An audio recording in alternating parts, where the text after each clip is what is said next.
பிஸ்மில்லா. Hi மக்களே, நாங்கள் நேற்று வெளியே போயிட்டு வரும்போது பருப்பு வடை வாங்கிட்டு வந்தோம்.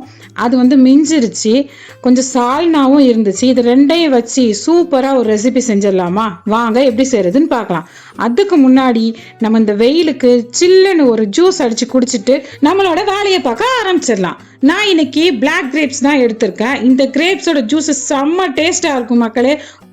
ஃபஸ்ட்டு நல்லா கிரேப்ஸை கழுவி எடுத்துக்கணும். ஒரு மிக்சி ஜாரில் அந்த கிரேப்ஸ் எல்லாத்தையும் போட்டு கொஞ்சம் சீனி போட்டுக்கலாம்.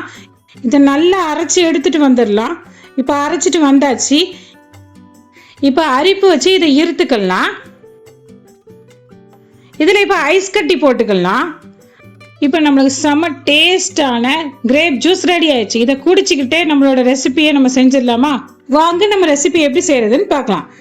என்கிட்ட இன்னைக்கு கொஞ்சம் பருப்பு வடை இருக்கு, கொஞ்சம் சால்னா இருக்கு. இது ரெண்டையும் வச்சு தான் சூப்பராக ஒரு ரெசிபி செய்ய போறேன். வாங்க எப்படி செய்யறதுன்னு பார்க்கலாம்.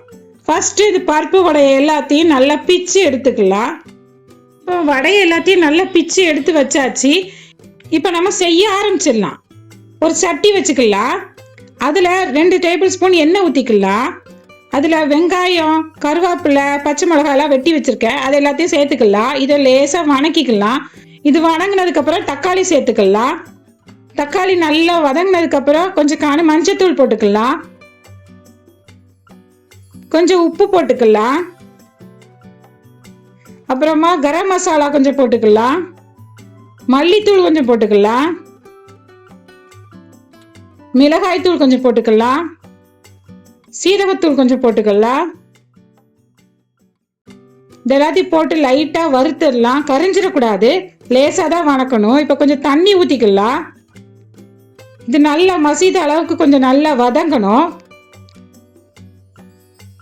இப்போ நல்லா வதங்கிருச்சு.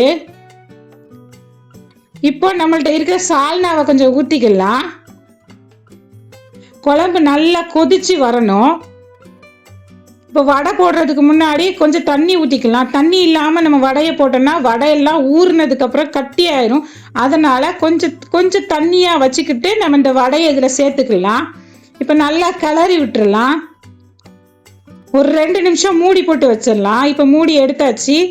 இப்போ வடை எல்லாம் நல்லா சேர்ந்து ஊறிடுச்சு. இப்போ பார்த்தீங்களா, செம டேஸ்டான வடைகறி ரெடி ஆயிடுச்சு.